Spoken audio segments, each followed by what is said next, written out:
যুক্তরাষ্ট্র আবারও ইরানে হামলা করেছে।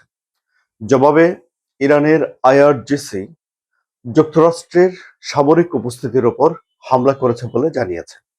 অর্থাৎ মধ্যপ্রাচ্যে উত্তেজনা আবারও একটা নতুন মাত্রা পেয়েছে। যুক্তরাষ্ট্র হামলা করেছে, ইরানও হামলা করেছে। এখন এই হামলার মধ্য দিয়ে তাদের ভেতরে যেই চুক্তি হয়েছিল, সমঝোতা চুক্তি 60 দিনের জন্য, সেই চুক্তির কি হলো? হরমুজ প্রণালী কি তাহলে বন্ধই থাকবে? যদি বন্ধ থাকে তাহলে তেলের বাজারের পরিস্থিতি কি দাঁড়াবে? সার্বিক পরিস্থিতি কি সেখানে? এই কন্টেন্টে সেটাই আলোচনা করবো। আসসালামু আলাইকুম সুপ্রিয় দর্শক, শুভেচ্ছা জানবেন। আমি আনোয়ার সাদি আপনাদের সঙ্গে রয়েছে। যুক্তরাষ্ট্র এই হামলাটি করার আগে মার্কিন প্রেসিডেন্ট ডোনাল্ড ট্রাম্প বলেছিলেন যে ইরান যুদ্ধবিরতির শর্ত লঙ্ঘন করেছে এবং বোকামিপূর্ণ একটা লঙ্ঘন করেছে। কিন্তু সামাজিক যোগাযোগ মাধ্যমে তিনি যে স্ট্যাটাসটি দিয়েছিলেন সেখানে তিনি ইরানে হামলা করার বিষয়ে কোনো কিছু বলেননি। এর আগে এই আলোচনার মাঝখানে যে গত যুদ্ধ শুরু হয়েছিল, যখন ডোনাল্ড ট্রাম্প বলেছিলেন যে তিনি হ্যাপি না ইরানের সঙ্গে আলোচনা করে, তখনও এই হ্যাপি না বাক্যের পরে তিনি আক্রমণ করার কথা কিছু বলেননি। কিন্তু যখন আক্রমণ করার কথা বলেন তখন সেটি কথার মধ্যে সীমাবদ্ধ থাকে, কিন্তু এবারে একটা আক্রমণ হয়ে গেল। কেন এই আক্রমণ? এই আক্রমণ হলো যে হরমুজ প্রণালীতে আপনারা জানেন যে জাতিসংঘের সমুদ্র বিষয়ক একটা সংস্থা আছে, তারা আটকে পড়া নাবিক এবং জাহাজগুলোকে পারাপার করে নিয়ে যাচ্ছিল এবং সিঙ্গাপুরের পতাকাবাহী একটা জাহাজ নিজস্ব একটা রাস্তা তৈরি করে নিজেরাই চলে যাচ্ছিল হরমুজ প্রণালী দিয়ে। ইরান সেই জাহাজের উপরে হামলা করে বলে যুক্তরাষ্ট্র দাবি করেছে। কারণ ইরান বলেছে যে তাদের নির্দেশিত পথ ছাড়া, তাদের নিয়ন্ত্রণে না থেকে কেউ হরমুজ প্রণালী পার হতে পারবে না। এখন এই হামলার পর যুক্তরাষ্ট্র যখন বলল যে ইরান যুদ্ধবিরতির শর্ত লঙ্ঘন করেছে, তখন ইরানের রাষ্ট্রীয় গণমাধ্যমে এই খবরটি প্রচারের পাশাপাশি বলা হয়েছে আইআরজিসির দিক থেকে যে এই হরমুজ প্রণালী আসলে ইরানেরই ভূখণ্ড, সুতরাং হরমুজ পার হতে গেলে ইরান যে সরকারি সংস্থাটি তৈরি করেছে হরমুজ প্রণালী নিয়ন্ত্রণ করার জন্য, তার অনুমোদন নিয়ে যেতে হবে, যা যুক্তরাষ্ট্র পছন্দ করছে না এবং যুক্তরাষ্ট্র যা মেনে নিতে পারেনি। সুতরাং এখানে দেখা যাচ্ছে যে হরমুজ প্রণালী নিয়ে যুক্তরাষ্ট্র এবং ইরানের মধ্যে বিরোধের কোনো নিষ্পত্তি হয়নি। যুক্তরাষ্ট্র ইরানের উপকূলে হামলা করেছে এবং যুক্তরাষ্ট্রের সেন্ট্রাল কম জানিয়েছে যে তারা ইরানের ড্রোন এবং মিসাইল সংরক্ষণ করার জায়গা এবং যে রাডার সিস্টেম রয়েছে সেগুলো লক্ষ্য করে হামলা করেছে। রাডার সিস্টেম অত্যন্ত গুরুত্বপূর্ণ, কারণ রাডার না থাকলে বোঝা যায় না যে আক্রমণ হচ্ছে কিনা, কোন জায়গা থেকে আক্রমণ হচ্ছে, ফলে তা প্রতিরোধ করা যায় না। এই যে ইরান যুক্তরাষ্ট্রের 13টি ঘাঁটিকে অকেজো করে দিয়েছে বলে খবর বেরিয়েছে, সেটি করেছে তারা এই রাডার সিস্টেম অকেজো করে দেওয়ার মাধ্যমে বা ভেঙে ফেলার মাধ্যমে। এখন ইরান এবং যুক্তরাষ্ট্র দুই পক্ষই পরস্পরের বিরুদ্ধে এই যে যুদ্ধবিরতি যে চুক্তি তার লঙ্ঘনের অভিযোগ করেছে। এমনকি ইরানের যেই পার্লামেন্টের নিরাপত্তা বিষয়ক কমিটি রয়েছে তার একজন মুখপাত্র বলেছেন যে আবারও আলাপ আলোচনার মাঝখানে যুক্তরাষ্ট্র ইরানে হামলা করে বসলো।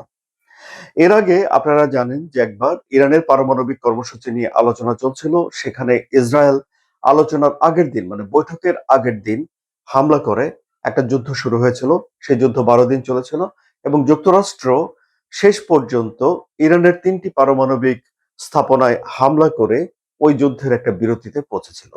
দ্বিতীয়বার আবারও তাদের ভিতরে আলাপ আলোচনা শুরু হয়, আবারও ইসরায়েল আক্রমণ করে, যুক্তরাষ্ট্র টমাহক ক্রুজ ক্ষেপণাস্ত্র দিয়ে আক্রমণ করে সেখানে যুক্ত হয় এবং আবারও এই যুদ্ধ 40 দিন চলেছিল। কিন্তু এবারে যে আক্রমণটা হয়েছে, যদিও ইরান বলছে যে আলাপ আলোচনার মাঝখানে ইরান আক্রান্ত হয়েছে, কিন্তু যুক্তরাষ্ট্র বলছে যে তাদের অভিযান শেষ হয়েছে। জেডি ভ্যান্স বলছেন যে আলাপ আলোচনার মাধ্যমে যুক্তরাষ্ট্র সমস্যার সমাধান করতে চায়। ইরান এই চুক্তির শর্ত অনুযায়ী আলোচনা করতে পারে, কিন্তু যে কোনো সহিংসতার জবাব সহিংসতা দিয়ে দেওয়া হবে, অর্থাৎ আক্রমণের জবাব আক্রমণ দিয়ে দেওয়া হবে। আবার ইরানের তরফ থেকে বলা হয়েছে যে এবারে যে যুক্তরাষ্ট্র আক্রমণটি করেছে তার জবাবে তারা যুক্তরাষ্ট্রের সামরিক স্থাপনায় অ্যাটাক করেছে বটে, কিন্তু যদি যুক্তরাষ্ট্র এরকম চালিয়ে যেতে চায় তাহলে আইআরজিসি এর চেয়ে আরো ভয়াবহ প্রতিশোধ নেবে, ভয়ঙ্কর হামলা করবে, এই কথাটি বলা হয়েছে। এখন মূল প্রশ্ন হলো যে এই হামলার পরে কি ইরান এবং যুক্তরাষ্ট্রের ভিতরে যে চুক্তি হয়েছিল সেই চুক্তি কি বাতিল হয়ে গিয়েছিল কিনা? ওই চুক্তি বাতিল হওয়ার বিষয়ে যুক্তরাষ্ট্রের দিক থেকে কোনো সুস্পষ্ট ঘোষণা নেই এবং ইরানের দিক থেকেও কোনো সুস্পষ্ট ঘোষণা নেই।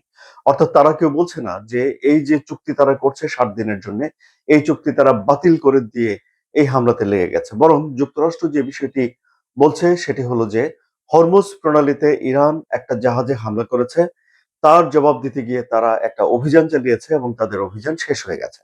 এবং ইরান যেটি বলছে সেটি হলো যে যুক্তরাষ্ট্র তাদের উপরে আক্রমণ করেছে, যুদ্ধবিরতি লঙ্ঘন করেছে, তার একটা জবাব দিয়েছে। ফলে এই আবারও যে যুদ্ধ লেগে গেল, বড় ধরনের যুদ্ধ, বিষয়টি এমন নাও হতে পারে।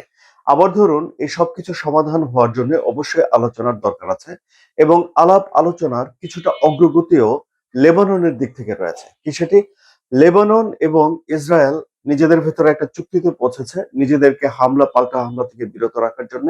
যদিও হিজবুল্লাহ বলেছে যে তারা এই চুক্তির বিষয়টি ঠিকঠাক মানছে না, কিন্তু তারপরেও ওখানে ইসরায়েলকে লেবাননে হামলা করা থেকে বিরত রাখার জন্য একটা একটা উদ্যোগ রয়েছে এবং ইরানের এই বিষয়টির দাবি রয়েছে যে লেবাননেও শান্তি প্রতিষ্ঠা করতে হবে। লেবানন অশান্ত রেখে ইরান নিজের জন্য শান্তি তৈরি করবে, এরকম বিষয়টি ইরানের নেতারা মানছেন না। সুতরাং এখন দেখা যাচ্ছে যে আবারও কূটনৈতিক তৎপরতাগুলো শুরু হবে, ইরানের সঙ্গে আলাপ আলোচনাগুলো শুরু হবে এবং আহ ইরান সতর্ক থাকবে। যুক্তরাষ্ট্র যদি আবারও হামলা করে ইরান জবাব দেবে, ইরান যদি হামলা করে যুক্তরাষ্ট্র জবাব দেবে এবং এসবের ভিতর দিয়ে অ্যাকচুয়ালি এই যে হরমুজ প্রণালীতে ইরান যে সার্বভৌমত্ব দাবি করছে বা যে নিয়ন্ত্রণ দাবি করছে, যে জাহাজগুলো যাওয়ার জন্য ইরানকে ফি দিয়ে যেতে হবে, এই বিষয়টা আসলে যুক্তরাষ্ট্র মানছে না।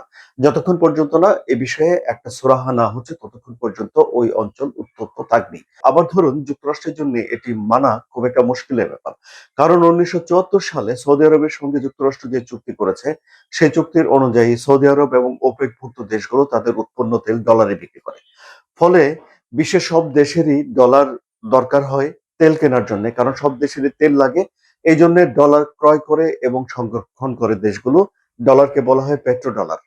এখন এই যে তেল পরিবহন করে নিয়ে যাওয়ার জন্য বিশ্বব্যাপী যে নিরাপত্তার দরকার তা এতদিন দিয়ে এসেছিল যুক্তরাষ্ট্র। এখন হরমুজ প্রণালীতে 1/5 তেল পরিবহনে যদি ইরান নিয়ন্ত্রণ আরোপ করে, তাহলে ওই যে নিরাপত্তা দেওয়ার বিষয়ের 1/5 নিয়ন্ত্রণ ইরানের হাতে চলে যায়।